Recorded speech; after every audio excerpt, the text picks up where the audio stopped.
Perbankan di Sulsel konsisten tumbuh positif di awal tahun 2026 di tengah gejolak ekonomi global.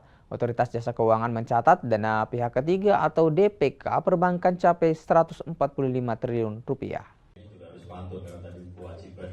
Perbankan tercatat tumbuh positif dibandingkan periode yang sama tahun sebelumnya. Salah satu indikatornya meningkatnya total aset dana pihak ketiga atau DPK serta penyaluran kredit perbankan. Kepala Otoritas Jasa Keuangan Provinsi Sulawesi Selatan dan Sulawesi Barat, Mukhlasin, bilang kondisi perbankan di Sulsel tetap stabil dan mampu menjaga fungsi intermediasi dengan baik. Berdasarkan data OJK, total aset perbankan di Sulawesi Selatan pada Januari 2026 tercatat sebesar 212,19 triliun rupiah, meningkat 5,90% secara tahunan jika dibandingkan tahun 2025 lalu yang mencapai 200,37 triliun rupiah.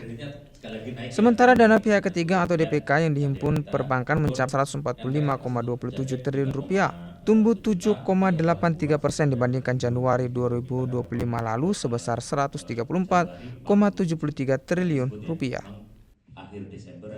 Di awal-awal tahun ini kita melihat kembali nanti pertumbuhan seperti apa dari gerak ke industri dan juga perekonomian di Sulawesi Selatan. Selanjutnya kita ada banyak kegiatan yang tadi disampaikan, bagaimana kita akan melakukan banyak kegiatan-kegiatan untuk edukasi kepada masyarakat dan juga untuk kegiatan kita di OJK juga akan mengembangkan ekonomi daerah dan tahun ini kita akan memilih kakao.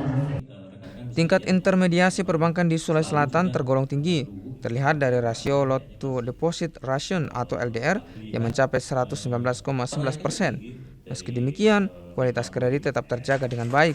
Rasio non-performing loan atau NPL tercatat berada di level 3,76% atau masih dalam batas aman. Nila Rustam, Kompas TV Makassar, Sulawesi Selatan.